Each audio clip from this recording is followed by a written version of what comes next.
And we start with this story. US President Donald Trump says that South Africa's leadership is doing some terrible things after threatening to cut off all future funding to South Africa over its land expropriation policies. Now, in a post on his media platform Truth Social, Trump said that South Africa was confiscating land and treating certain classes of people very badly. Now, he also called it a massive human rights violation and warned that the United States would not stand for it. Terrible things are happening in South Africa. The leadership is doing some terrible things, horrible things. So that's under investigation right now. We'll make a determination. And until such time as we find out what South Africa is doing, they're taking away land, they're confiscating land, and actually they're doing things that are perhaps far worse than that. Now, for more on this, we speak to our US Correspondent Sherwin Bryce-Pease, who joins us virtually from New York.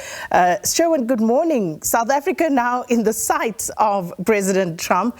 He's accused South Africa of human rights violations in the context of expropriation of land and also threatening all future funding until an investigation establishes the facts. For us sitting here in South Africa, it sounds a bit incredulous.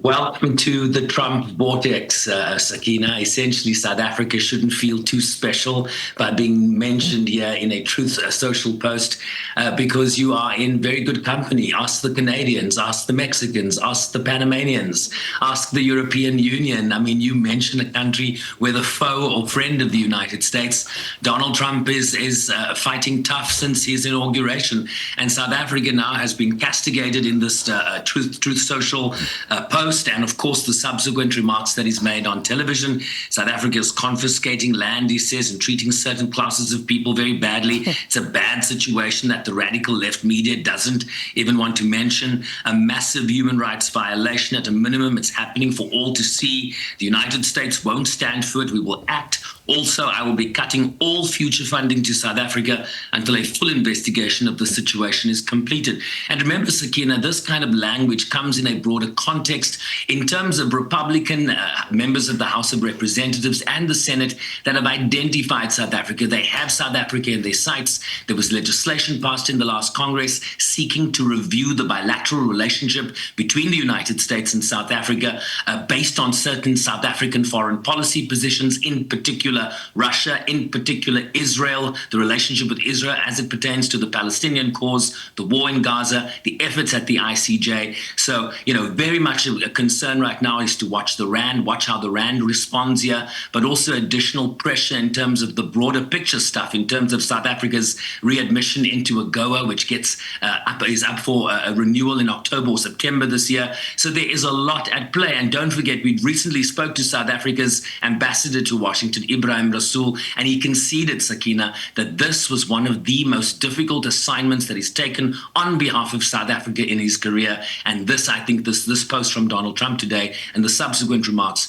very much speak to what the ambassador was saying in that conversation.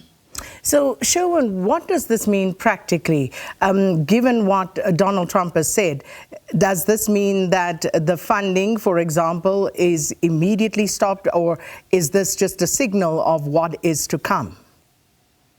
What we know in terms of what happens in moments like this is that there's a lot of confusion. And so a number of his aides and the people that have to go and implement these things now need to find out what he meant, what was the catalytic moment for, why South Africa now. And so I think there are a lot of people behind the scenes now seeking to get a better understanding of this. I've already texted South Africa's ambassador to say, is there some early reaction here? But I'm sure DIRCO is still digesting this information. I'm sure they weren't expecting to be starting their Monday this way. So I think there'll be a few hours or a few days to really, come to terms with what the president meant here and whether it will, of course, implement policy moving forward, right? We saw the suspension through executive order of all foreign aid. And then, of course, it had implications for humanitarian organizations, healthcare organizations in South Africa in relation to PEPFAR and the distribution of ARVs. And we saw them provide a waiver for that. So would it be something like that? I will tell you this. In 2018, when Donald Trump was last last president, Sakina, he also tweeted August 22nd, 2018, I've asked my Secretary of State, Mike Pompeo, to closely study South Africa, the land and farm seizures and expropriations, and the large-scale killing of farmers. Quote, South African government is now seizing land from white farmers. He obviously had just watched something on Fox News and tweeted about it, and not very much came from that. So that was that's our early example. Let's see how this plays out. But Donald Trump is fighting with everybody. South Africa is certainly not unique in that regard. Sure, and thanks so much. And before I let you go, Wouter Kellerman, we just got news. In fact, you just alerted us to his Grammy win there. Yeah, that's kind of how I was planning to spend my Sunday evening, watching the Grammys. So sidebar, Kellerman wins again. I think this was his 5th nomination. The win is for Treveni, the album Treveni, in the Best New Age Ambient or Chart Album category. I'll tell you, South Africans, at least once a year, Black Coffee comes to mind, Ladysmith Black Mambazo, and so many others that have done so well. Tyler most recently at the Grammys. So well done to Wouter Kellerman for flying South Africa's flag in Los Angeles tonight. And then just before I let you go, of course, Elon Musk and, his influence on what is currently happening with the new Trump administration and that sort of impact on South Africa, Sherwin. Given what we have now just heard, how much of an influence is he on how South Africa is viewed in the US? Yeah, it's interesting, right? Because you have this former South African that very much has the ear of the United States president. And a week ago, he was also tweeting in relation to South Africa on the 24th of January. He retweeted a post that was referencing a graph that the Free Market Foundation from South Africa had posted. And the tweet says it's a post on a graph showing that there are, quote, Sakina, quote, there are more race laws in place in South Africa today than there were under apartheid. On the 23rd of January, Elon Musk posted something. He was retweeting a tweet that said South African farmers are in grave danger now that the expropriation bill has been signed into law by Ramaphosa, President Ramaphosa, of course.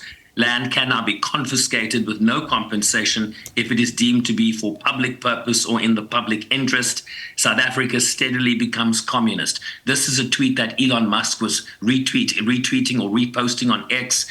And so it kind of gives you a sense of where Trump might have been informed about what he now knows to be true, but not necessarily true in relation to South Africa. And one imagines that Elon Musk might have had some role to play here. Well, we'll leave it there. Thanks so much, Sherwin Bryce-Pease. Get some sleep. And Sherwin, of course, our correspondent out there in New York. And that's the latest coming through from the United States of America. You heard about Wouter Kellerman's win there. And Beyonce has also won the Grammy Award for Best Country Album for a Cowboy Carter. This at a ceremony that served as a love letter to host city Los Angeles following the devastating wildfires that scarred a hub of the music business.